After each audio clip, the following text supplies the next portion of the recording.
Tala sat on the edge of a rock, well, what passed for a rock in this artificial hellhole, watching a flock of pseudo-birds doing their best impression of a seizure skyward. She rubbed her temples, hoping to massage away the creeping suspicion that she and her ragtag group of humans had been dealt a cosmic-level prank. I swear to the non-existent gods, if one more of those squawking feather dusters flies into the sun, I'm gonna lose it, she muttered, eyeing the massive, glowing orb nailed in the sky. It was about as authentic as her grandmother's teeth.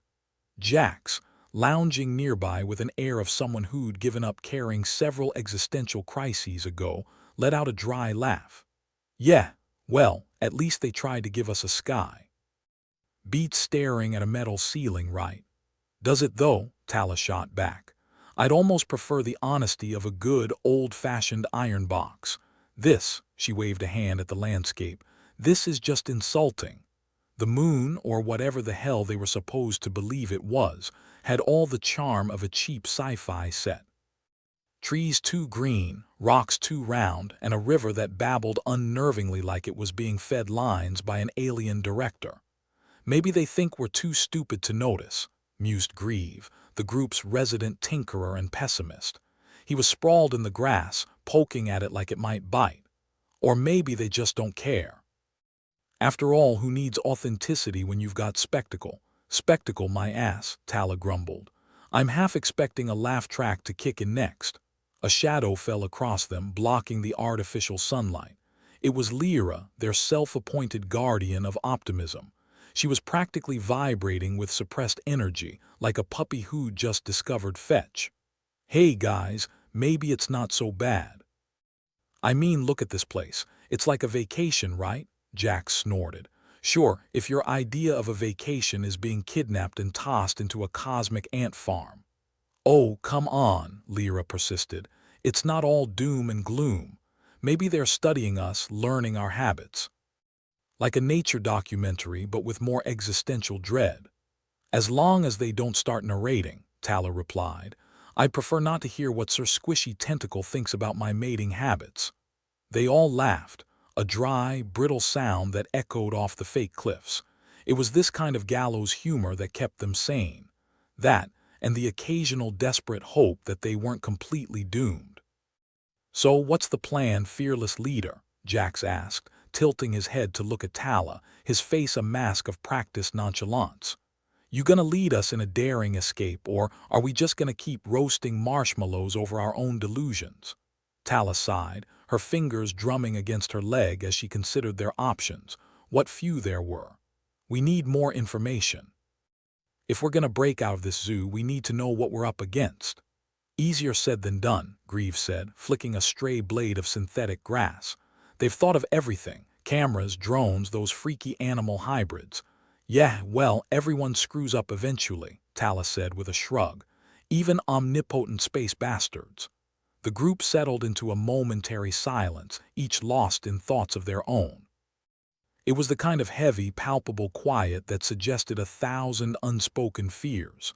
Then a sudden screech split the air and they all jumped. Lyra clutched her chest dramatically. What the hell was that? Not a clue, Tala replied, already on her feet, eyes scanning the faux landscape. But if it's part of the exhibit, it's about to meet an angry customer. They moved as one, a scrappy, determined unit, cobbled together more by necessity than mutual affection. It was amazing how a shared enemy could unite even the most disparate souls. This way, Jax called, motioning toward a cluster of trees that looked suspiciously identical.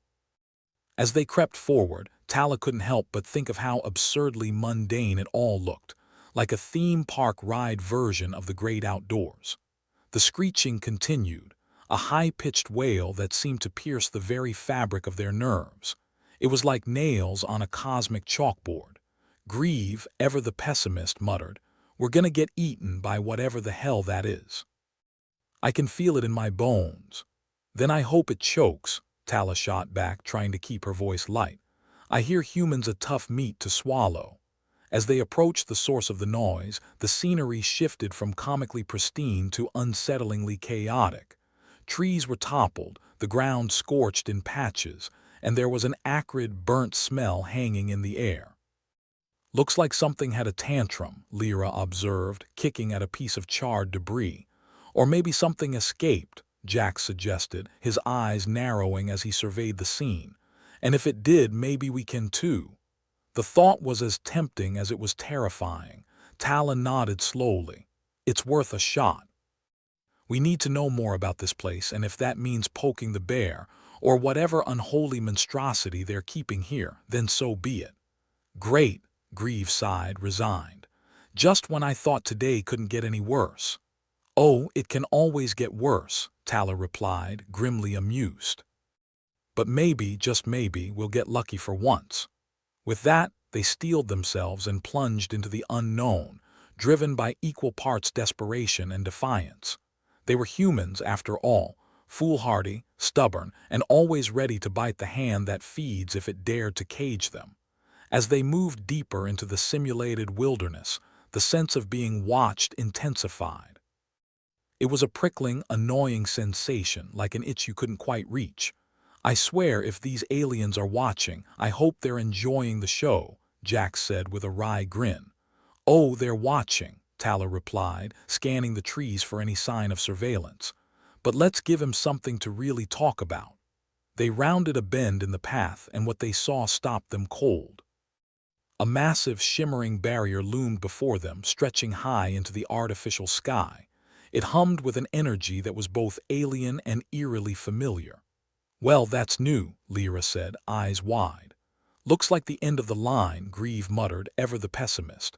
But Tala was already stepping forward, her eyes fixed on the barrier. "Or maybe it's the beginning," she said softly, a dangerous glint in her eyes. "You've got that look again," Jax noted, falling into step beside her. "The we're about to do something incredibly stupid look." Tala grinned, a fierce, reckless grin. "Yeah, well, stupid's gotten us this far. Might as well see how much further it can take us." With nothing to lose and everything to gain, they approached the barrier. Whatever lay beyond it, they were ready to face it together, humans adrift in a cosmic zoo, determined to rewrite the script. As they reached the barrier, it shimmered, a ripple of energy pulsing through the air. And then, with a sound like a sigh, it opened, revealing a path into the unknown. Tala glanced back at her companions, her heart pounding in her chest. "Ready or not," she said, voice steady despite the chaos swirling inside her. And with that, they stepped through, ready to confront whatever strange, new world awaited them beyond. The transition through the barrier felt like walking through a bad hologram. One moment they were in the artificial hellhole, surrounded by fake flora and fauna, and the next, they were blinking under harsh lights in a room that looked suspiciously like a control center. "Well, this is anticlimactic," Jack said, his voice echoing off the sterile walls. "Where's the alien welcome committee with their ceremonial fruit baskets?" "Maybe they're hiding," Lyra suggested, peering around like a tourist who'd wandered into the wrong museum exhibit. "Or just sticking to their observation protocols." Tala didn't respond, too busy taking in the vast array of consoles, each one pulsing with data and dancing holographic displays. It was like stumbling into the brain of a giant, indifferent beast that just happened to be monitoring their every move. "So, what do we have here?" Grieve muttered, his fingers itching to poke at all the blinking lights. "Looks like someone's been busy." "Busy spying on us, you mean?" Tala replied, her eyes narrowing. "I always knew my life was worthy of a reality show, just didn't think it'd be this kind of audience." Jax picked up a small device from a nearby console, turning it over in his hands. It was sleek, with a strange symbol etched into the surface. "Think this is important or just another fancy paperweight?" "Fancy paperweights don't usually come with their own instruction manual," Grieve said, pointing at the display as icons shifted and rearranged themselves into a comprehensible language. "Quick's control interface activated," it declared in a voice that was both mechanical and annoyingly chipper. "Awaiting command input." Lyra nudged Jax. "See. Even their tech sounds smug." Tala stepped forward, her curiosity outweighing her caution. "Let's see what these quicks think they're doing, shall we?" With a few taps, she pulled up a log of recent activity. It read like a diary, only without the teenage angst. Just cold, clinical observations about human behavior, peppered with notes about their reactions to various stimuli. Subject Tala exhibits heightened aggression in response to environmental manipulation, she read aloud, rolling her eyes. Well, color me surprised, Jax chuckled. They think we're all rabid monkeys in a cage, don't they? Seems more like they're trying to figure out why we haven't started flinging poo yet, Grieve added dryly. Lyra, who had been scrolling through another screen, suddenly gasped. Guys, you need to see this. She expanded a document and they gathered around, eyes widening as they read.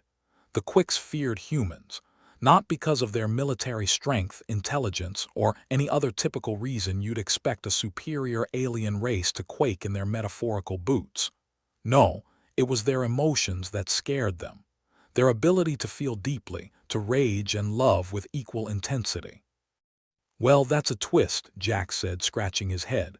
We're not the primitive savages they thought we'd be. More like emotional landmines, Tala corrected. They can't predict us and that scares the hell out of them, Grieve snorted. Good to know our mood swings are our best defense. Take that, cosmic overlords. So, what's the plan? Lyra asked, eyes shining with a mix of excitement and dread. We use our incredible human emotions to stage a coup, Tala crossed her arms, considering. We use this fear against them. If they're terrified of us going off script, we give them the full Broadway show. Great, more drama, Jax said with a sigh. Can't you just feel the Emmy buzz? They huddled together, plotting their next move. It wasn't much of a plan, more of a reckless stab in the dark, but it was something. And in their situation, something was better than nothing. They'd been handed a weapon they never expected to have, an existential bomb primed to explode with tears and laughter, rage and compassion. The kind of weapon that could fracture the polished veneer of any superior race's ego. Let's make them regret ever tuning into the human channel, Tala declared, her voice a dangerous mix of determination and glee. Jax took another look around the Quicks control room. You think they'll be watching when we blow up their ratings? Count on it, Grieve replied, already fiddling with a control panel trying to override the system. And if not, we'll make sure to send them a highlight reel. Lyra grinned. Finally, something we're good at, being emotionally unstable. More screens flickered to life, each displaying a different segment of the compound. It was sprawling, a veritable labyrinth of labs, observation decks, and living quarters. More than enough space for the Quicks to indulge their voyeuristic tendencies. Jax pointed to a section labeled Subject Stimulation Center. Think that's where they keep the cattle prods. Or maybe it's just a really fancy spa, Lyra quipped, the tension in her voice undercut by humor. Tala nodded toward the far corner. That's our way out. If we can disable those barriers, we might just have a shot at making it to wherever the hell out is. Assuming we don't get vaporized first, Grieve added helpfully.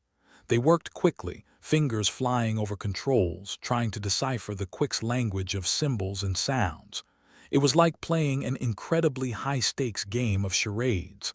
As they toiled, Tala reflected on the absurdity of it all. There they were, a ragtag bunch of emotionally volatile monkeys, trying to outsmart a race of technologically superior aliens. And somehow, against all odds, it felt like they might actually have a chance.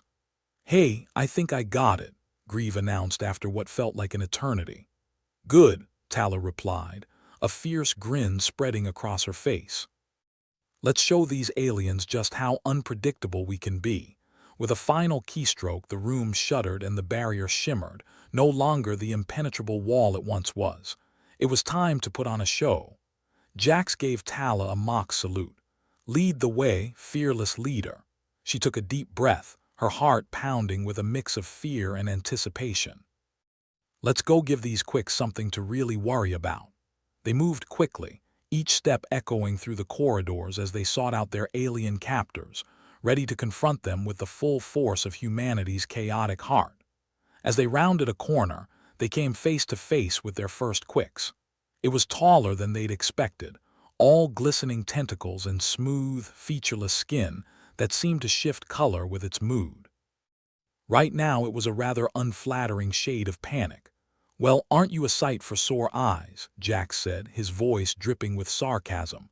The quicks fluttered, a strange warble escaping from where its mouth should have been. It looked from one human to the next, clearly at a loss for how to handle this sudden turn of events. "What's the matter?" Lyra taunted. "Never seen a human before. Or just scared of catching feels?"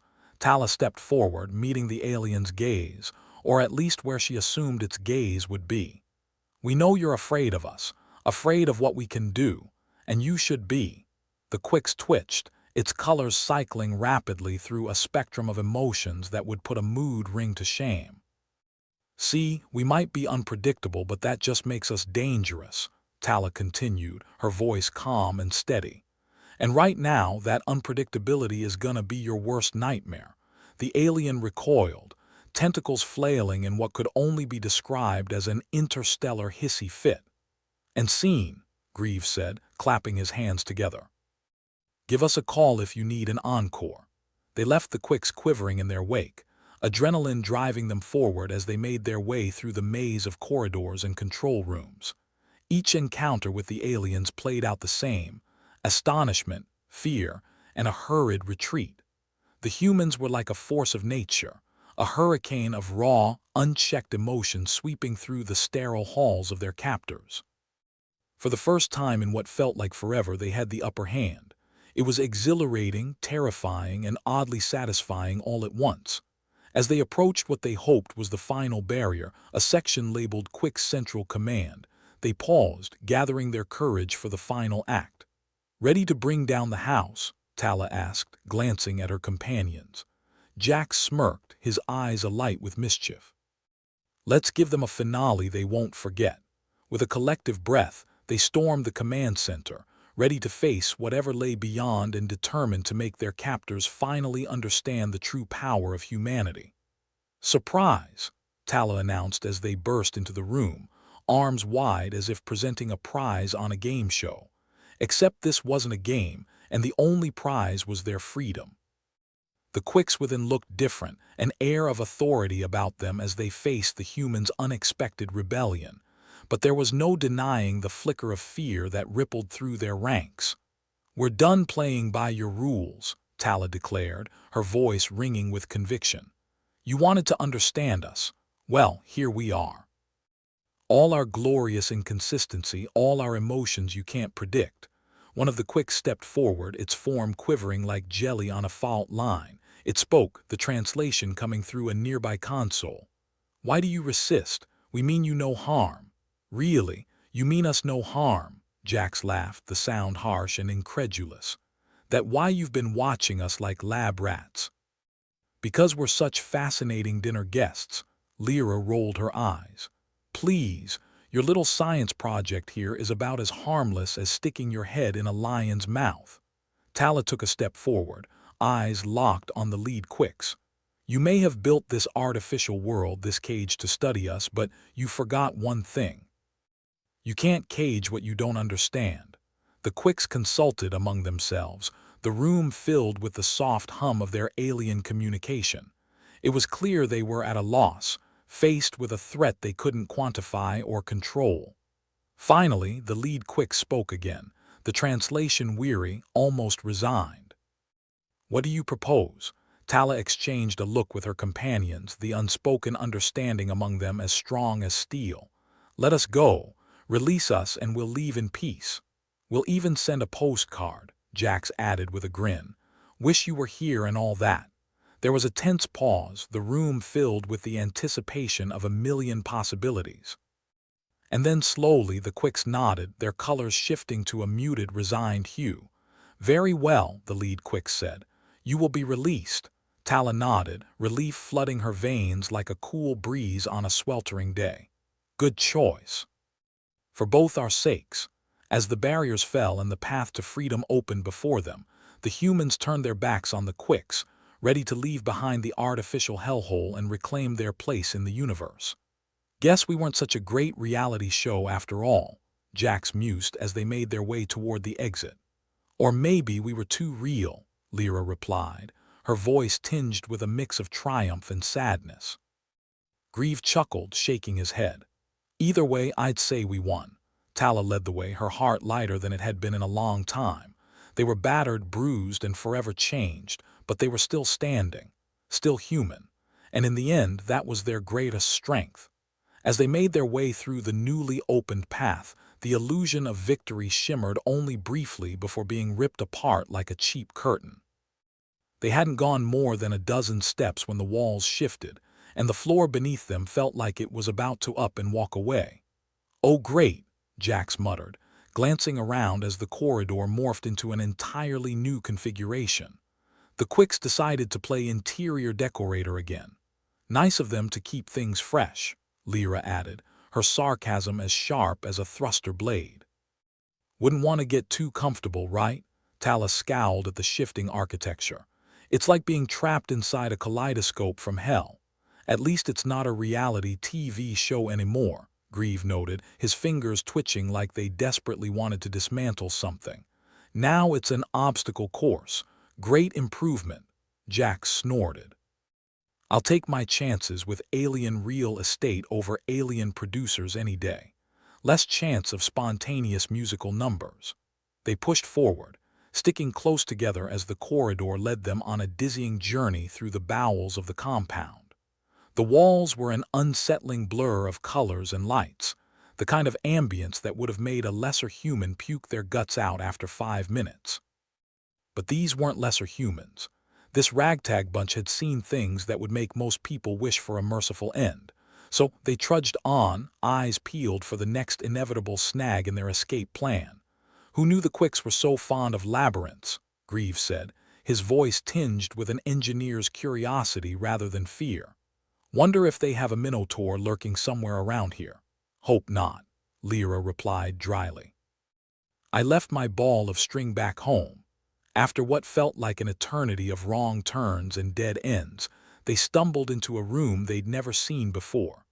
The walls were lined with glowing panels and floating holograms, each displaying streams of data in the Quicks' indecipherable language.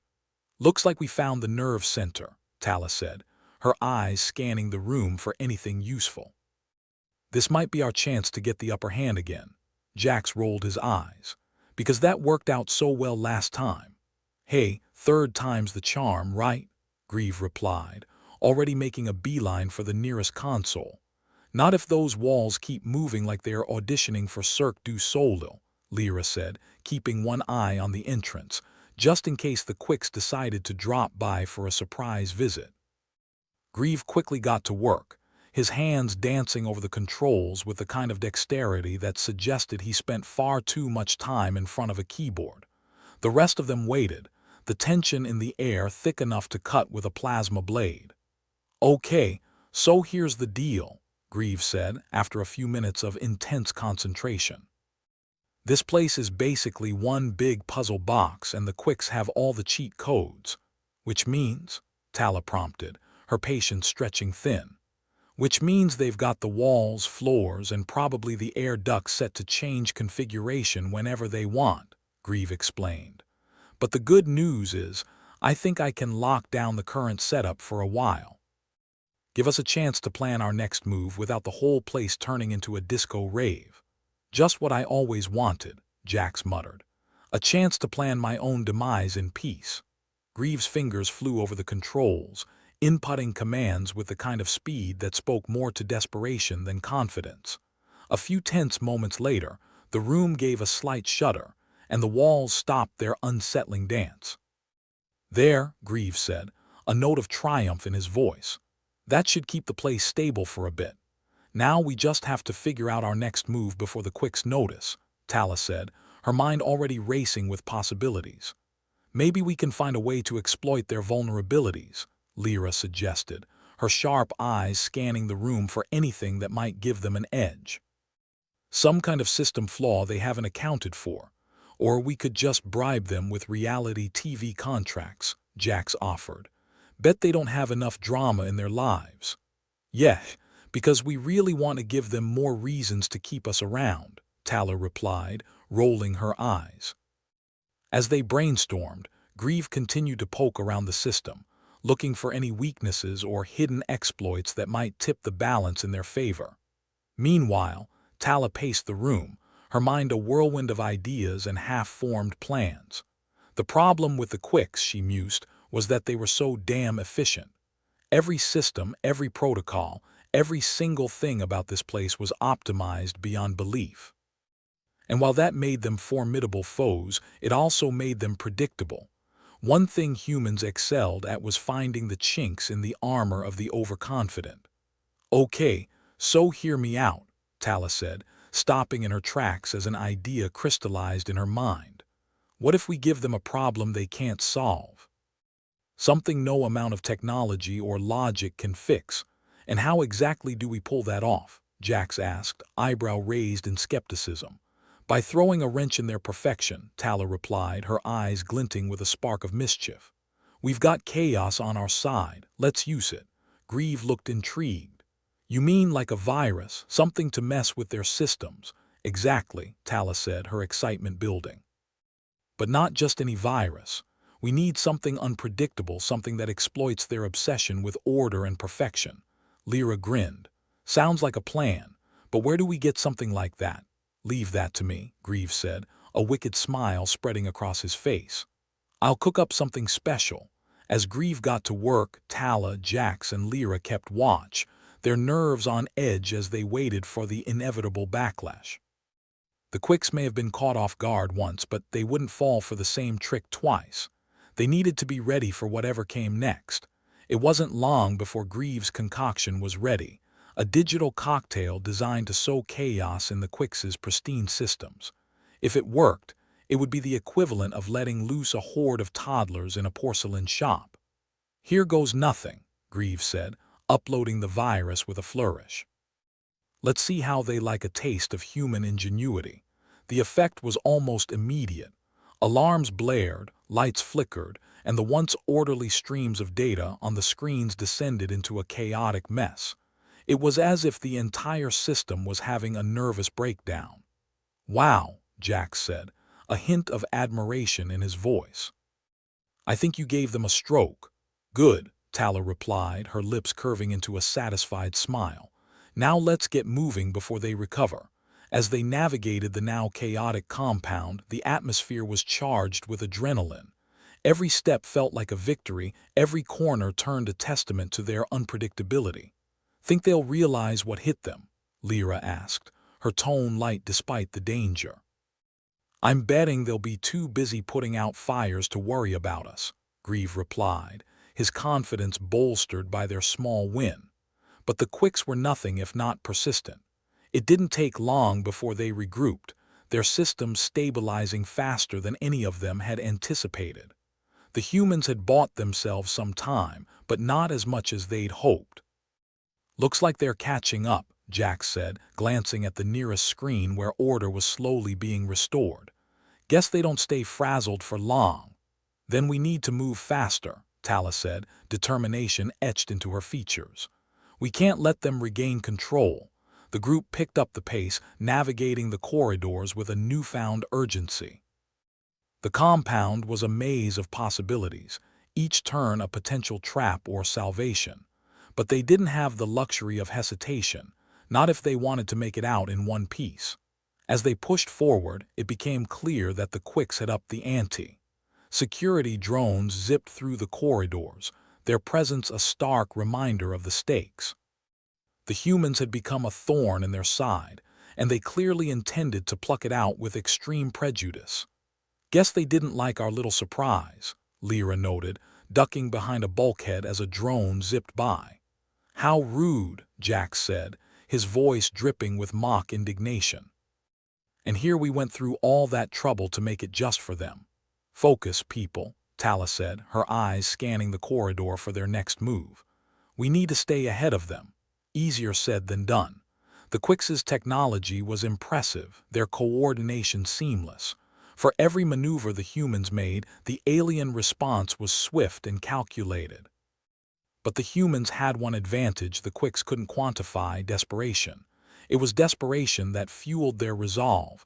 their willingness to take risks the Quicks couldn't comprehend, and it was desperation that led them to their next move.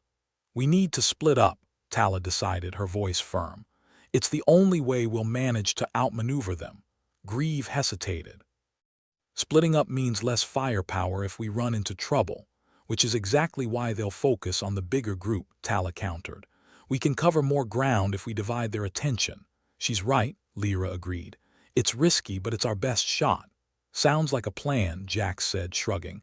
"Or a really bad idea, but what the hell, let's roll those dice." With that, they split into two groups. Tala and Grieve took one path, while Jax and Lyra went another. Each group moved with purpose, knowing that every second counted. Tala and Grieve found themselves weaving through a section of the compound that was even more alien than the rest.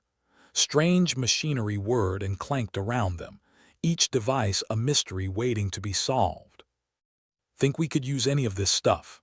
Grieve wondered aloud, his eyes alight with a tinker's curiosity. "Only if you can figure it out before the Quicks catch up," Tala replied, her focus unwavering. As they moved deeper into the heart of the compound, their path took them through a series of interconnected rooms, each one filled with more of the Quicks' enigmatic technology. It was both fascinating and frustrating, so much potential, and yet so little time to exploit it. Meanwhile, Jax and Lyra found themselves navigating a labyrinth of narrow corridors, their progress slowed by the constant threat of drones and security patrols. "This is starting to feel like one of those cheap horror flicks," Jax grumbled, his eyes scanning for the next obstacle. "Any second now, some monster's gonna jump out and eat us." "Only if we let it," Lyra replied, her voice steady despite the tension. "Remember, we're the scary ones here." Their journey took them to a section of the compound that seemed oddly deserted, the silence broken only by the distant hum of machinery. It was eerie, like the calm before a storm. "Think we've lost them?" Jax asked, his voice a low whisper. "Maybe," Lyra said, her eyes wary. "But let's not get comfortable." Their caution proved wise. As they turned a corner, they came face to face with a trio of Quicks, their presence a stark reminder of the danger they were in. "Well, this is awkward," Jax said, flashing a grin that was more bravado than anything else. The Quicks didn't respond, their intent clear as they moved to block the humans' escape. "Looks like they want to chat," Lyra said, shifting into a ready stance.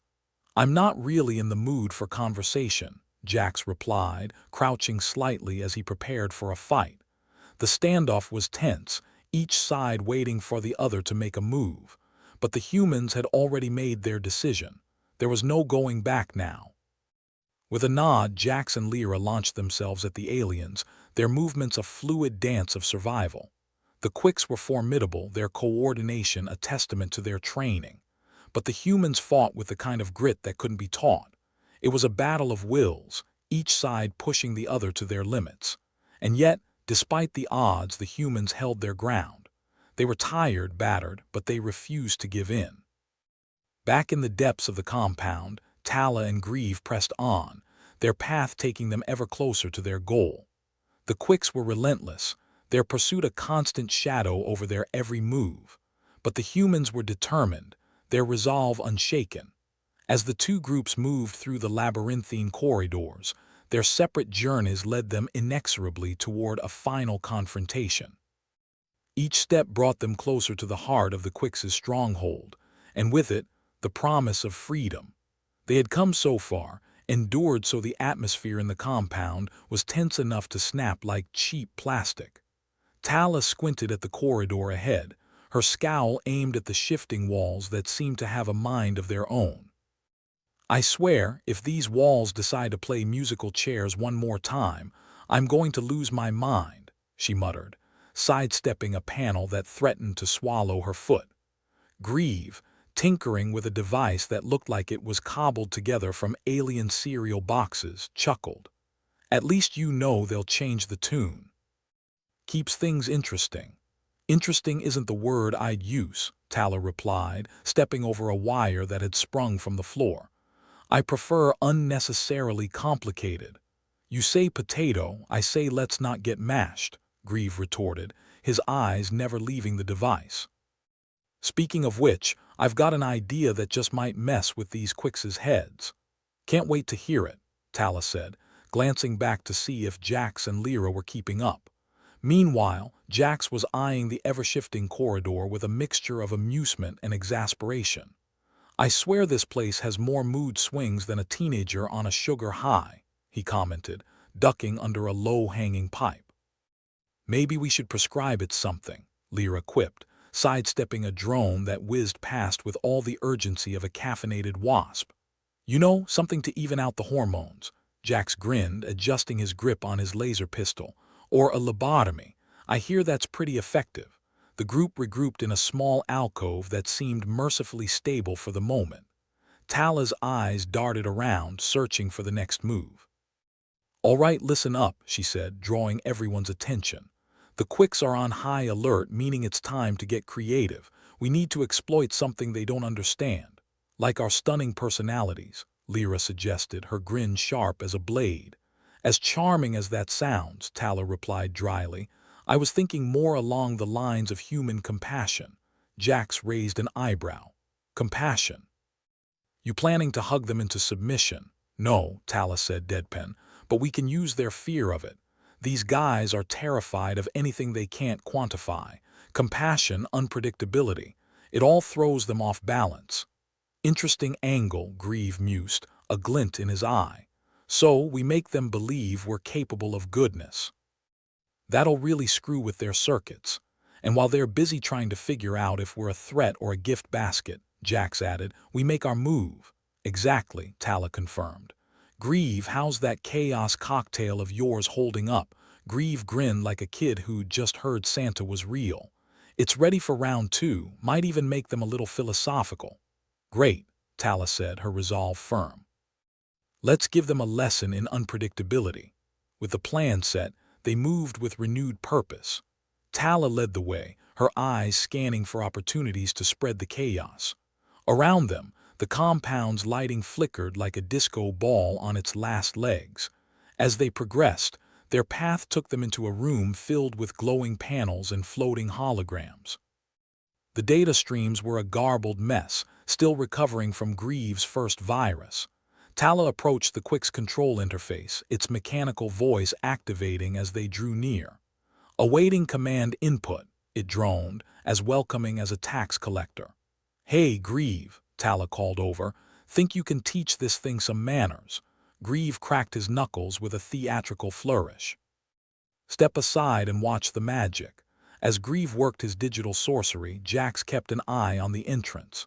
"You know, I never thought hacking an alien system would look so much like playing an arcade game."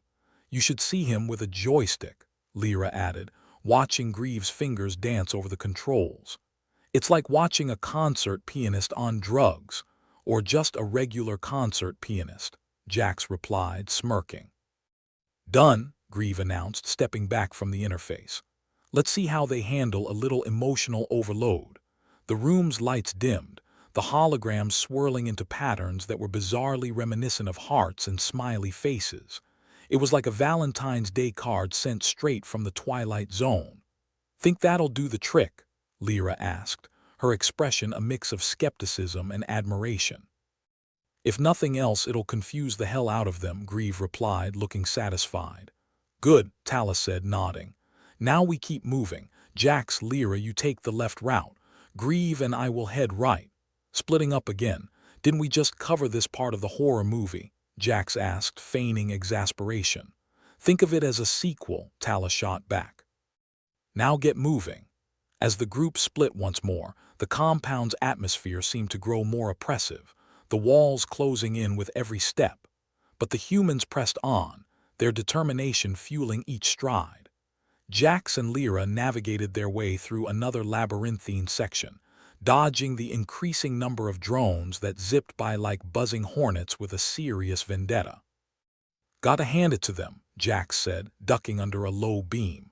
"When these guys decide to up their game, they really go all in." "Yeah, well, I'm not a fan of their particular brand of enthusiasm," Lyra replied, shooting a drone with precision that only came from years of practice. Let's just hope Tala's plan throws them for a loop. Hope's one thing, Jax said, but I'm rooting for chaos. Meanwhile, Tala and Grieve found themselves deep in the bowels of the compound, the corridors twisting around them like a giant's intestines. The air was thick with the hum of machinery and the faint scent of ozone. You ever get the feeling we're just rats in a maze? Grieve asked, glancing around at the alien architecture. Yeah, Tala replied, but we're the rats with guns. That counts for something. Their path took them to a control center, a room bathed in harsh light and filled with consoles that blinked with alien symbols. Tala surveyed the room, looking for any opportunity to throw another spanner in the Quix's works. Think we can do anything useful in here? Grieve wondered, already eyeing a console that seemed to be the main hub. If by useful you mean devastating, then yes, Tala replied, gesturing for him to get started. Grieve set to work, his fingers flying over the controls with the kind of confidence that came from knowing you were about to ruin someone's day. Let's see how they like a taste of their own chaos, he muttered, a wicked grin on his face. As the console began to flicker under Grieve's ministrations, Tala kept watch, her mind racing through their next steps. The Quicks were relentless, their pursuit as inevitable as death and taxes, but they had to keep pushing, keep improvising. Any day now, Grieve, Tala prompted, her eyes flicking to the door. Almost there, he replied, his focus unbroken. Just a few more. Before he could finish, the room's alarms blared to life, the sound sharp enough to pierce eardrums. Red lights flashed, bathing the room in an ominous glow. Looks like they found us, Tala said, her voice calm despite the urgency. Time to move. Grieve nodded, stepping back from the console as the data streams descended into chaos once more. Let's hope this buys us some time.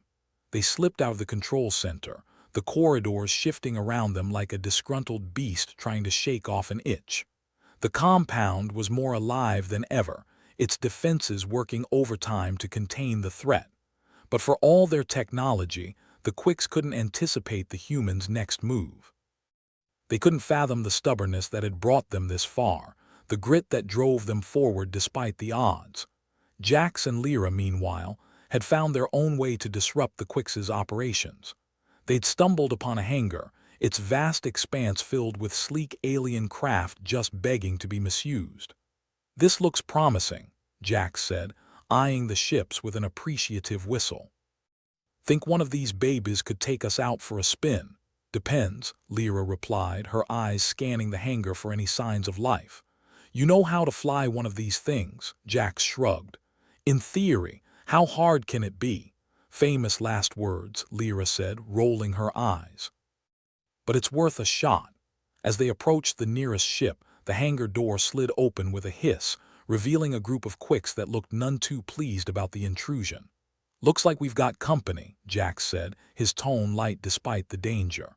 Lyra grinned, drawing her weapon. Guess it's time for some uninvited hospitality. With that, they sprang into action, their movements a blur of calculated chaos. The Quicks were formidable, their reactions swift and precise. But Jax and Lyra fought with the kind of reckless abandon that only humans could muster. Back in the twisting corridors, Tala and Grieve were making their way toward the rendezvous point, the compound around them a cacophony of alarms and flickering lights. They moved with purpose, their resolve unshaken even as the walls seemed to close in on them. You think they even have a word for retreat in their language? Tala asked, glancing at Grieve as they navigated another turn. If they do, it's probably buried in a thesaurus somewhere, Grieve replied, his focus sharp. Figures, Tala said. Well, let's teach them a new one. Their path finally brought them to the hangar, where Jax and Lyra were holding their own against the Quicks. The scene was a chaotic ballet of lasers and bodies, each movement a testament to their determination. Looks like we missed the party, Grieve commented, his eyes wide with something between awe and horror. Not too late to join in, Tala replied, her gaze locking with Jax's across the hangar. With a nod, she and Grieve joined the fray, their combined efforts tipping the scales in the humans' favor. The Quicks were unrelenting, their coordination impressive. But the humans fought with a tenacity that was impossible to quantify, their desperation making them unpredictable and dangerous. As the battle raged on, it became clear that the humans had the upper hand. The Quicks were formidable, but their rigid adherence to order was their downfall. The humans were chaotic, unpredictable, everything the Quicks feared.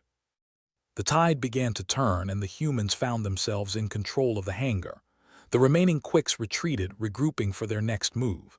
But the humans knew it wouldn't be long before reinforcements arrived. Breathing heavily, Jack surveyed the damage, a satisfied grin on his face. "Well, that was fun. Speak for yourself," Lyra replied, her voice tinged with exhaustion. "I'm ready for a vacation. Let's not book the resort just yet," Tala said, her eyes scanning the ships. "We need to get out of here before they regroup." "Agreed," Greaves said, already moving toward the nearest ship. "Let's hope this joyride lives up to the hype." As they boarded the alien craft, the humans' resolve was stronger than ever. They had come too far to turn back now, their desperation fueling their escape. The ship hummed to life under Greaves' touch, its controls lighting up like a Christmas tree. "All right, folks," he said, grinning at the others. "Buckle up. It's gonna be a bumpy ride." With one final glance at the compound they'd just escaped, the humans blasted off into the unknown, their path uncertain but their determination unyielding. In the end, it was their unpredictability that had saved them, their willingness to take risks, to defy expectations. The Quicks had underestimated them, their fear of the unknown making them vulnerable. And as the humans disappeared into the vastness of space, they knew that their fight was far from over. But they also knew that they were ready for whatever came next. Because when it came to chaos, nobody did it better than humans. The ship hummed around them like a giant, metallic bee that had just been kicked in the abdomen. Tala, Jax, Lyra, and Greaves settled into the cramped cockpit, the reality of their situation sinking in like a stone in a swamp. They were out of the frying pan, sure, but the fire still loomed ahead, flickering ominously on the horizon of their collective psyche. "So, any idea where we're headed?" Jax asked, his voice laced with the kind of sarcasm that could cut through steel. He was fiddling with the laser pistol, probably just to remind himself that they weren't entirely helpless. "Yet, wherever's farthest from here," Greaves replied, his fingers dancing over the alien controls like a maestro with a death wish. "Or wherever we don't get blasted out of the sky by the Quicks. Whichever comes first." "Sounds solid," Lyra said, leaning back and closing her eyes as if she could nap away the impending doom. "I could use a vacation from this holiday." "Vacation, huh?" Tala muttered, staring out the viewport at the swirling stars. "Feels more like we're on the express train to hell." First-class tickets. Services include existential dread and probable death.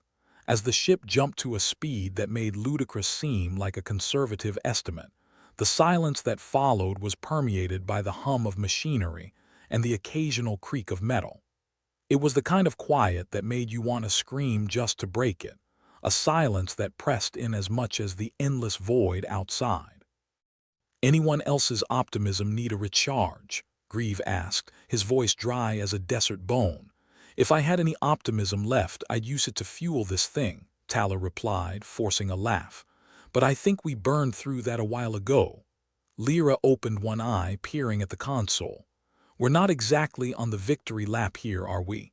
"Nope," Jax said, leaning back. "This is more like the try not to die lap." The cockpit was cramped and uncomfortable, and as the adrenaline from their escape began to fade, the reality of their situation settled in.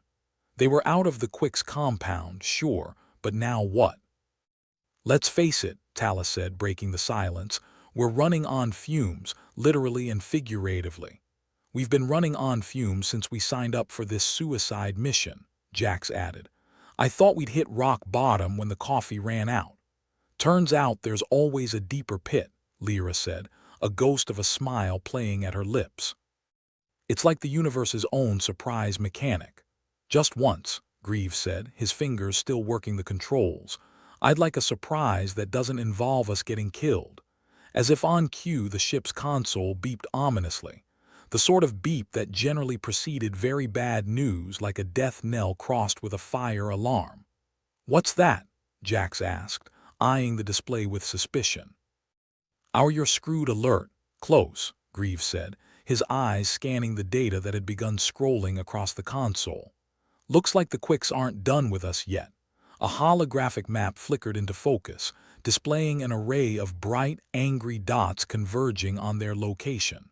The Quicks' ships, no doubt eager to finish what they'd started. "And here I was, hoping for a quiet night," Lyra said, standing and stretching as if preparing for yet another round of chaos. "Hopes for suckers," Tala said, her expression hardening. "Let's get ready." As they scrambled to prepare for what was shaping up to be yet another life-or-death firefight, the ship jolted, a warning that their time was running short. "Grieve, how's your miracle work coming?" Tala asked, her voice steady despite the chaos. "Almost there," he replied, his focus razor-sharp. "Just need to tweak this and there."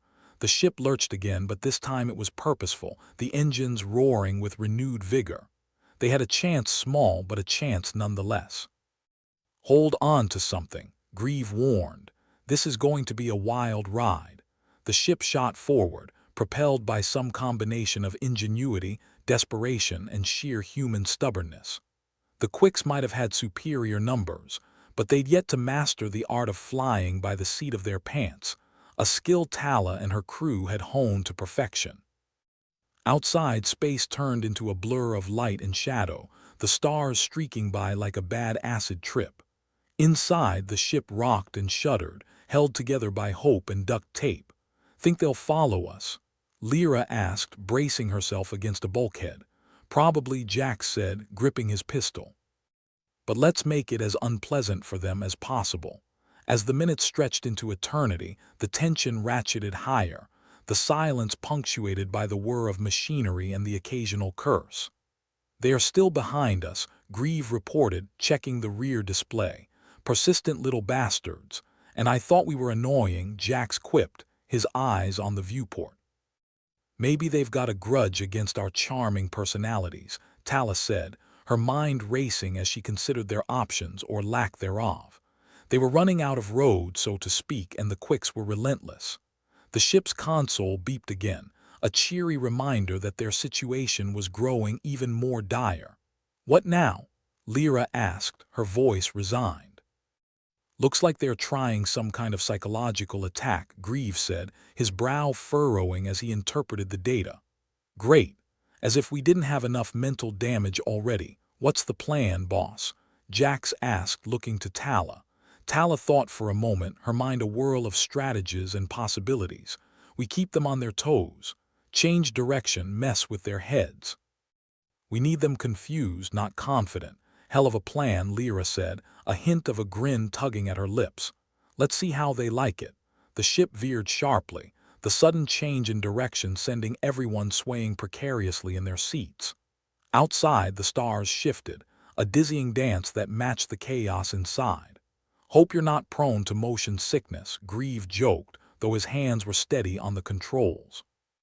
"I'm more worried about getting dead," Jax replied, his gaze darting between the console and the viewport. The Quicks weren't making it easy, their ships closing in, their tactics relentless and precise. But precision had its drawbacks. It left them vulnerable to the kind of unpredictable insanity that humans excelled at. As the battle continued, the Quicks' psychological attack began to take its toll. Images and sounds flooded their minds, haunting visions that played on their deepest fears and insecurities. Tala saw her team torn apart, the weight of every failure magnified 1,000-fold. Jax was visited by the shadows of those he'd lost, voices that accused and condemned. Lyra felt the crushing despair of a future without hope, an endless void that threatened to swallow her whole. But they were human, and humanity had a knack for turning even the darkest moments into defiant humor. "Is that the best they've got?" Tala said, shaking her head as she fought against the tide of dread. "Must have been a slow day at the scare factory." "Yeah, I'm really shaking in my boots," Jax added, forcing a grin as he wiped sweat from his brow. Do they think this is some kind of haunted house? Could use a few more jump scares, Lyra said, her voice steady despite the chaos. At least make it entertaining. Despite their bravado, the strain was beginning to show. Every moment was a test of their resilience, the Quix's attack designed to wear them down, to break their spirits. We can't keep this up forever, Grieve warned, glancing at the depleted energy reserves. We're running out of tricks. Then we make these last ones count, Tala replied, her resolve hardening. We've come too far to give up now. Their options were dwindling, the Quix tightening the noose. But Tala and her team refused to back down, their defiance a beacon in the darkness. We need to find somewhere to regroup, Jax said, his mind racing as he considered their options. Somewhere to catch our breath. Easier said than done, Lyra pointed out, her eyes scanning the console for any sign of a safe haven. But luck, it seemed, wasn't entirely absent. As the ship hurtled through the void, a faint signal emerged, a beacon of hope in the midst of despair. What's that? Tala asked, her attention drawn to the blinking light on the console. Distress signal, Grieve replied, his voice tinged with disbelief. Someone out there's in trouble, or it's a trap, Jax said, ever the skeptic. Either way, it's our best shot, Tala decided, setting her jaw. Let's see what's waiting for us. With a new destination in their sights, the ship altered course, the engines protesting but complying. The Quix were still in pursuit, but the humans were determined, their resolve unyielding. And as they raced toward the unknown, the team prepared for whatever lay ahead. Because if there was one thing they'd learned, it was that you didn't need to be fearless to keep fighting, just stubborn enough to refuse to quit. In the vastness of space, the Quix would learn that when it came to chaos, humans held the patent. The ship rattled like a rust bucket on its last legs as it barreled through space, everyone strapped in and pretending they weren't picturing their imminent deaths in grotesque detail. Tala watched the stars blur past, feeling like she was trapped in a kaleidoscope that might just eat her alive. Behind her, Jax fiddled with his laser pistol, swearing under his breath as it sparked unexpectedly. Considering their rotten luck, an accidental self-inflicted injury seemed about right. How are those tricks coming, Grieve? Tala asked, her voice barely loud enough to pierce through the ship's groans and creaks. Grieve was hunched over the controls, looking like a man trying to win a staring contest with a particularly stubborn computer. Tricks are for kids. I'm working on miracles, he muttered, his fingers dancing across the buttons. And this one's taking its sweet time. Maybe threaten to throw it out the airlock, Jax suggested, squinting at his malfunctioning weapon. Worked on my X. Your X or your pistol? Lyra asked, cracking an eye open from her attempt at a nap. Not that any sane person could sleep with the ship doing its best impression of a popcorn kernel in a microwave. Both, Jax replied, a shit-eating grin plastered on his face, though the pistol doesn't argue back. Just then, the ship's console beeped again, the kind of sound that had become the unfortunate soundtrack of their lives. This time, though, it was followed by a burst of alien symbols on the screen, the kind that made Tala's head hurt just looking at them. Quix trying a new strategy, or did we hit the intergalactic lottery? Jax asked, leaning over Grieve's shoulder. Grieve's eyes narrowed at the symbols, his mind working overtime to make sense of them. I think they're trying to talk, or they're giving us a friendly middle finger. Hard to tell with these guys. Talking. That's rich, Lyra said, sitting up and stretching. Last I checked, their idea of conversation was more bang, bang, you're dead. Maybe they finally realized blowing us up isn't going to improve their Yelp reviews, Tala mused, rubbing her temples. Or they're inviting us to a massacre with hors d'oeuvres. Guess we're about to find out, Jax said as the symbols shifted into something vaguely resembling words. Roughly translated, they read, "Cease hostilities, let us communicate." Well, I'll be damned, Grieve said, scratching his chin. Looks like they want to chat. Maybe they finally got bored of killing us.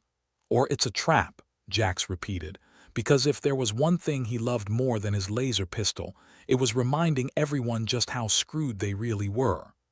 Yeah, well, if it is, we're already neck-deep in it, Tala said. She sighed, the weight of the universe, or at least their corner of it, on her shoulders. Let's see what they have to say. Grieve tapped a few buttons and a hologram flickered to life above the console. It was a Quix, all elongated limbs and eerie eyes, looking like someone had stretched it on a rack just for kicks. Humans, it rasped, in a voice like gravel in a blender. Why do you seek conflict? The million-credit question, Tala thought. Maybe because you keep trying to blow us up, she suggested, matching the Quix's stare with equal intensity. The Quix didn't flinch. Misunderstandings fostered by fear. We assumed your presence was an act of aggression. Well, you know what they say about assuming, Jax muttered, earning a snort from Lyra. Tala frowned, trying to see past the aliens' bizarre features to the intent behind them. We're here because we got caught up in something way above our pay grade. We're just trying to survive. The Quix tilted its head, considering her words. Survival is a value we share. Yet our actions have escalated conflict. We propose a ceasefire to rectify this. Rectify? Big word for someone who's been trying to splatter us across the cosmos, Jax said, crossing his arms. Why the change of heart? Isn't it obvious? Lyra interjected, looking at the Quix as if daring it to lie. They realized we're too stubborn to die quietly. You possess resilience, the Quix admitted, its voice carrying a grudging respect. Your determination is commendable. Well, we do love a good compliment, Tala said, her mind racing. Could this be the breakthrough they desperately needed? What do you propose? A dialogue, the Quix replied, to understand and resolve. Seems like we're all about resolutions today, Grieve said, his sarcasm light but present. But we're all ears. The Quix paused, its image flickering for a moment as if considering the implications. Meet us in neutral space. Coordinates are being transmitted. Neutral space, Jax echoed. Is that code for where we'll shoot you with less witnesses? Tala raised a hand to quiet him. We'll be there, but just know if this is a setup, we'll make sure you remember it. The Quix's eyes gleamed. We do not fear, we seek truth. The hologram disappeared, leaving the crew to stare at the blank space where it had been. Silence stretched, broken only by the ship's continued protests. Well, that was unexpected, Lyra said, echoing what everyone was thinking. Unexpected, that's putting it mildly, Jax replied, shaking his head. I mean, are we buying it? Buying it or not, it's our best shot, Tala said, exhaustion creeping into her voice like an unwelcome guest. And maybe, just maybe, there's more to them than we've seen. Great, Grieve said. I've always wanted to be part of an interstellar therapy session. Tala chuckled, despite herself. Brace yourselves, this might just work. Or it'll crash and burn spectacularly, Jax said, unable to resist the jab. Either way, Lyra said, leaning back and closing her eyes again, it'll be one hell of a show. With the coordinates locked in, the ship adjusted course, the engines groaning but obeying. The crew prepared for what lay ahead, their banter a shield against the uncertainty of the cosmos. You think this'll be the start of a beautiful friendship? Jax asked, sarcasm lacing his words. Or the beginning of another chapter in a very long, very bloody book, Grieve added. We'll find out soon enough, Tala said, her eyes fixed on the stars. But if there's one thing we know how to do, it's wing it. The ship soared onward into the unknown, carrying its crew towards a meeting that could change everything or nothing. But in the end, they were just humans, stubborn and reckless, with a knack for defying the odds. That and cracking jokes when they should be panicking. The ship hurtled through the void like a drunken pigeon, engines sputtering their discontent with each thrust. The crew sat in uneasy silence, the kind that made you itch for something, anything to break it. Tala, as ever, stared into the abyss, perhaps hoping it might blink first. They'd finally managed to arrange a meeting with the Quix, their erstwhile enemies turned frenemies. The universe, it seemed, had a sense of irony so sharp it could cut glass. Tala could almost hear it chuckling as she adjusted their trajectory towards the neutral space coordinates. Remind me why we're doing this again? Jax asked, the laser pistol still his chosen project. He was tinkering away, trying to coax life into it like a reluctant teenager dragging itself out of bed before noon. Because getting shot at was starting to lose its charm, Tala replied, not taking her eyes off the controls. And I don't know about you, but I'd like to not die for once. Death's overrated anyway, Lyra mumbled from her makeshift nest in the corner, a pile of discarded jackets and emergency blankets. But meeting with the guys who wanted us dead yesterday. Sounds like a great idea. Hey, they said ceasefire, Grieve pointed out, hands dancing over the control panel like a pianist on a particularly tricky sonata. And besides, we're out of options that don't involve ending up as cosmic debris. Ah yes, the good old we're screwed anyway strategy, Jack said, his voice dripping with sarcasm. Always a crowd pleaser. The ship began to slow as they neared the designated meeting point, a stretch of space where no one had the upper hand and hopefully no one had a trigger finger that itched like a rash. They waited, tension coiling around the cockpit like a constrictor. Think they'll show up? Lyra asked, voice muffled by a blanket she'd pulled over her head. They better, Tala said, flicking a switch. We didn't come all this way just to twiddle our thumbs. Speak for yourself, Jack said, inspecting his gun. My thumbs are very talented. As if on cue, a quick ship materialized in front of them, elegant and alien, with curves that suggested it had been designed by someone who'd watched too much abstract art. Looks like they got the memo, Grieve commented. Or they're here to finish the job in person. Optimist, Lyra quipped, sitting up and shoving her makeshift bedding aside. Let's see what they have to say. The comms crackled to life, the Quicks leader's voice coming through clearer this time, perhaps with a hint less gravel. Humans, we are here. Yeah, we noticed, Tala replied, trying to match the alien's seriousness, but ending up somewhere just shy of sarcastic. Ready to talk, ready to listen, the Quicks corrected, their hologram flickering into view. The alien's elongated form seemed less menacing now, or maybe Tala was just getting used to the bizarre. Listening's a good start, Jack said, leaning back and putting his feet up on the console like he owned the place. Makes a change from the usual shoot first, ask questions, never approach. Why the change of heart? Tala asked, steering the conversation back on track. Last time we talked it was through gunfire. The universe is vast and filled with complexity, the Quicks replied, its eyes like twin planets, inscrutable and distant. Our leaders have reconsidered the wisdom of conflict. Wisdom? Lyra repeated, eyebrows raised. Are we talking about the same leaders? The Quicks' gaze didn't waver. There is wisdom in survival. Your actions demonstrated you are not to be underestimated. Or maybe we're just lucky bastards, Jax offered, grinning like the cat that got the cream, and possibly the whole dairy. Luck is subjective, the Quicks said, almost as though it were trying to humor him. But your resilience is noted. Great, Tala said, drumming her fingers on the console, but what's in it for us? We're not exactly in this for the accolades. Peace, the Quicks said simply. With peace there is opportunity for growth, for both our peoples, growth. Grieve echoed, you mean like economically, politically? Because last I checked our growth involved a lot of dodging and diving. Perhaps all of those, the Quicks responded, its tone even. We propose an alliance, an alliance. Tala repeated, trying not to sound as incredulous as she felt. Your seriousness is what led us here, the Quicks replied. Let us redefine our relationship. Redefine, Lyra snorted, like a cosmic couples therapy session. Jax chuckled. I can see it now. How do Quicks make you feel? Angry mostly. Tala shot them a look, but there was no malice in it. Just the strange camaraderie that came from surviving the impossible. So, what would this alliance look like? Cooperation in areas of mutual benefit. Trade. Technology exchange, the Quicks replied smoothly. And perhaps a combined effort to face greater threats. Greater threats. Jax asked, leaning forward. You mean there's something out there scarier than you? The Quicks' gaze was unflinching.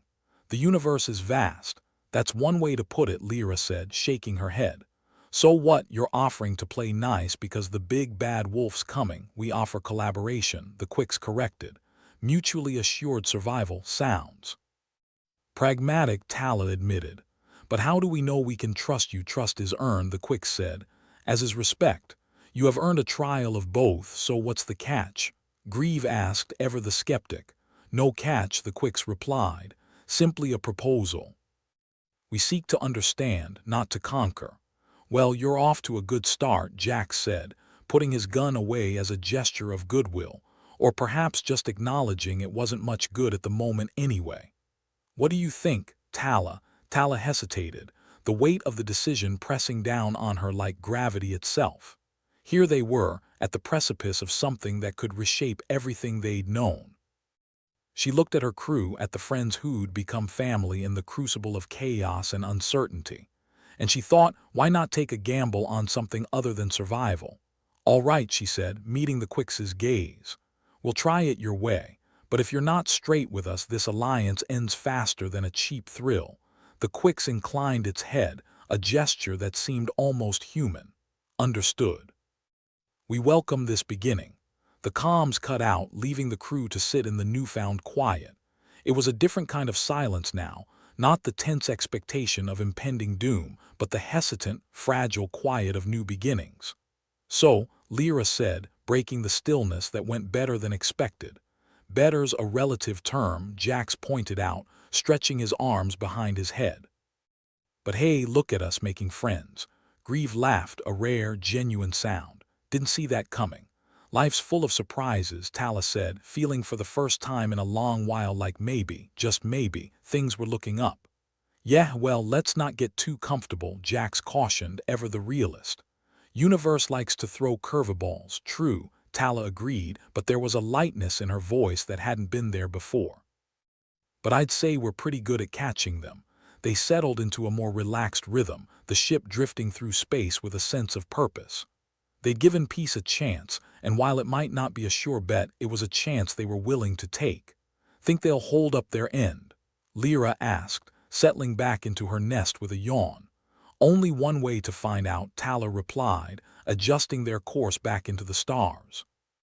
But I've got a good feeling about this. Good feelings and space travel don't usually mix, Grieve said, but there was no malice in his words, just the same cautious optimism they all felt. Maybe we'll be the exception, Tala said, a small smile tugging at her lips. Or maybe we'll end up in another quagmire, Jax added, but his tone was more playful than pessimistic. Either way, it'll be one hell of a ride, Lyra said, closing her eyes again. And as the ship continued its journey, the crew found themselves moving not just through space, but perhaps towards a future that for once didn't seem so bleak. They were human, after all, stubborn, irreverent, and armed with a brand of optimism that bordered on the ridiculous. It was either that or go quietly into the dark, and they weren't the quiet type. Here's to accidental diplomacy, Jax said, raising an imaginary glass. To stubbornness, Grieve agreed. To humanity, Tala added, feeling the truth of the words settle around them like a warm blanket. And with that they carried on, their future unwritten but theirs to shape. The universe was a funny place. Not ha-ha funny, more like watching a clown car crash into a circus tent while the elephants tried to make their escape. It was the sort of cosmic joke that left you wondering if maybe you were the punchline all along. And now, here they were, 4 humans and a ship that was barely holding together, floating in the vastness of space, basking in the glow of an unexpected alliance with the Quicks. It was the sort of day that would make you doubt your sanity if you weren't already well past that point. So, what now? Jax asked, twirling his laser pistol idly. Do we exchange friendship bracelets with the Quicks, or maybe go for a group hug? Tala smirked, adjusting the ship's trajectory. I'd love to see you try to hug one of those stick figures. You'd probably end up breaking something. Probably yourself. Lyra rolled her eyes from her corner, her nest now looking suspiciously like it was swallowing her whole. Let's not get ahead of ourselves. We made nice with the aliens who were shooting at us a month ago. That's like befriending a rabid dog because it stopped foaming for 5 minutes. Or it's just saving the drool for later, Grieve chimed in, his fingers still dancing over the control panel. Trust me, I don't think they've completely forgotten about that little misunderstanding where we blew up their ambassador's shuttle. Details, Jax said with a shrug. Water under the bridge, or space junk past the solar wind. Whatever works. Tala leaned back in her seat, running a hand through her hair. Well, at least now we're not waiting for the moment they decide to crack us open like a can of Spam. Optimism. I almost didn't recognize it, Lyra said, poking her head out of her cocoon. But let's not pop the champagne just yet. How do we know they won't change their minds tomorrow? We don't, Tala admitted. But hey, that's what makes life interesting, right? Besides, the Quicks aren't exactly known for their spontaneity. If they're doing this, they probably mean it. Until they're not, Grieve muttered. Remember, guys, they still have their tiny sun pointed right at us. Details, Jax repeated, less convincingly this time. The ship drifted towards the artificial hellhole, a place they'd affectionately dubbed as such because calling it anything nicer would have been a disservice to honesty. It was their next stop, their chance to dismantle the bizarre zoo that had served as a death trap not so long ago. Apparent displays of peace came with responsibilities, after all. You think we'll be able to get through this without setting off any alarms? Tala asked, her gaze fixed on the screen displaying the hellhole's approach. Probably not, Grieve said, sounding like he was quite looking forward to the challenge. But I've got a few tricks up my sleeve, and by sleeve, I mean this hastily cobbled-together device. Let's hope it doesn't explode. High stakes, Lyra said dryly. I love it. Hey, at least the drone's got a caffeine addiction, Jax said, jerking a thumb towards the direction it had flown off in.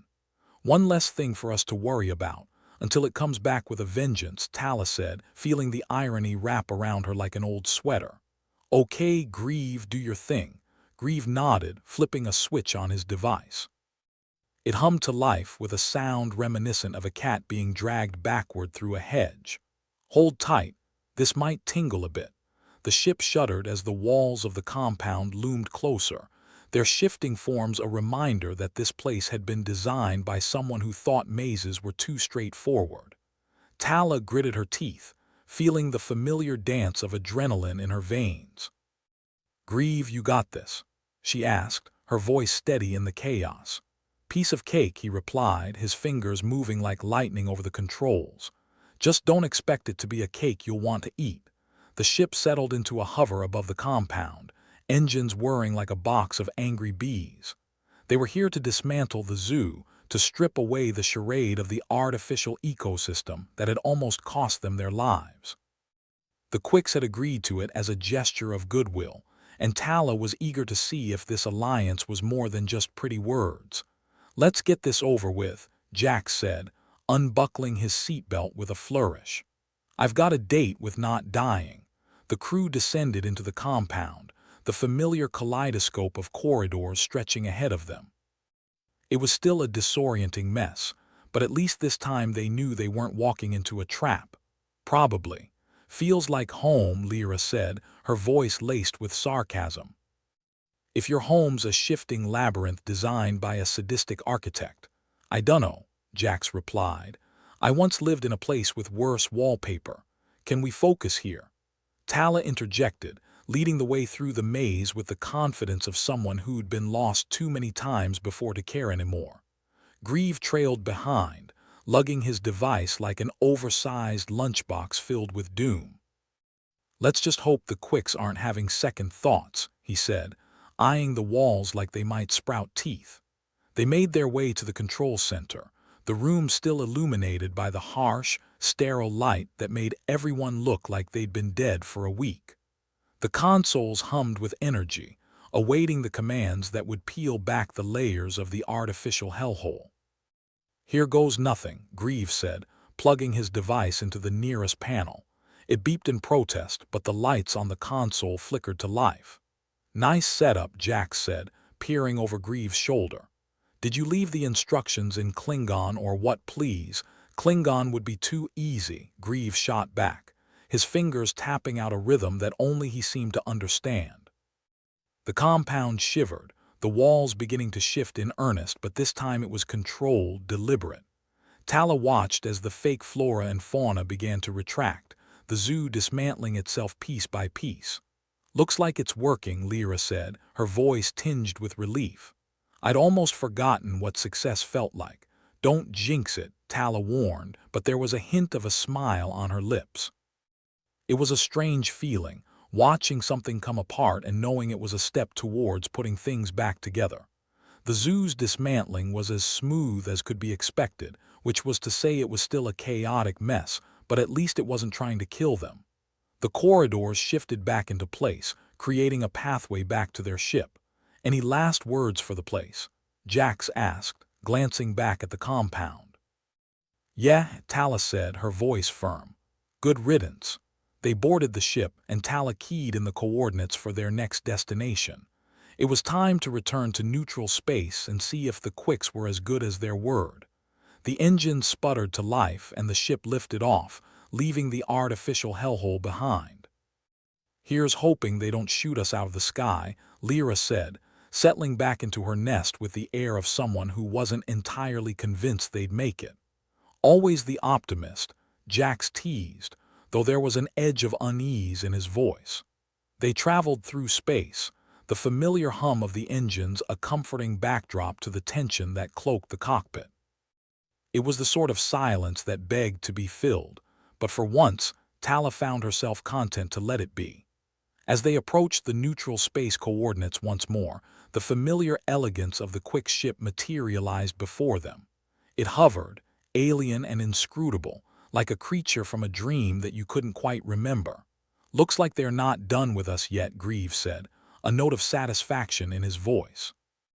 "Let's see if they've got anything new to say," Tala replied, her eyes fixed on the Quick ship as the comms crackled to life. "Humans," the Quick's leader's voice came through, as clear as it had been in their last encounter. "We observe your actions with approval." The dismantling of the zoo was a necessary step towards mutual understanding. "Yeah, we're good at tidying up," Jax said, leaning back in his chair. "Probably should hire us out as intergalactic cleaners. Your cooperation has been noted," the Quicks continued, ignoring Jax's sarcasm with the grace of someone used to unruly children. "We are prepared to discuss the terms of our alliance," finally Lyra muttered, though there was a hint of anticipation in her voice. "Terms?" Tala asked, her tone cautious. "What exactly are you proposing?" "An exchange of technologies, as previously discussed," the Quicks replied. "Along with a cooperative effort to face larger threats." "Larger threats?" Grieve repeated, his curiosity piqued. "You're seriously telling us there's something out there scarier than you?" The Quicks paused, a calculated silence that stretched across the comms. "The universe is vast," it said, echoing its earlier sentiment. "Cryptic," Jax remarked, "but sure, why not? What do we get out of this?" "Mutual benefit," the Quicks said simply, as if that explained everything. "We believe that together we can achieve what alone is impossible. And if we say no," Tala asked, though she already knew the answer, "then we part ways," the Quicks replied. For now, Tala exchanged glances with her crew, seeing the same mix of skepticism and hope reflected in their eyes. They'd come this far, and as much as the universe liked to play tricks, maybe this was one worth taking a chance on. "All right," she said, her voice firm. "Let's see where this alliance takes us." The comms cut out, leaving the crew in silence once more. But this time, it wasn't the silence of impending doom. It was the quiet of possibilities of what might be. "So, we're really doing this?" Lyra asked, her voice filled with disbelief and, dare one say, a touch of excitement. "Why not?" Tala said, feeling the weight of their decision settle around her like a familiar cloak. "What's the worst that could happen?" Famous last words, Jax quipped, but there was a grin on his face. "Here's to new beginnings," Greaves said, a rare note of optimism in his voice. And with that they set their course for the unknown, ready to see what the universe had in store for them next. The road ahead might be uncertain, but for once it felt like they were moving forward, not just running from something. "Let's hope this detour doesn't end in another zoo," Lyra said, settling back into her nest. "Or worse, therapy sessions with the Quicks," Jax added, leaning back with a sigh. But as they drifted through space, towards a future as yet unwritten, Tala couldn't help but feel a spark of hope. Maybe, just maybe, they hadn't been the punchline all along. Maybe they were the ones writing the joke.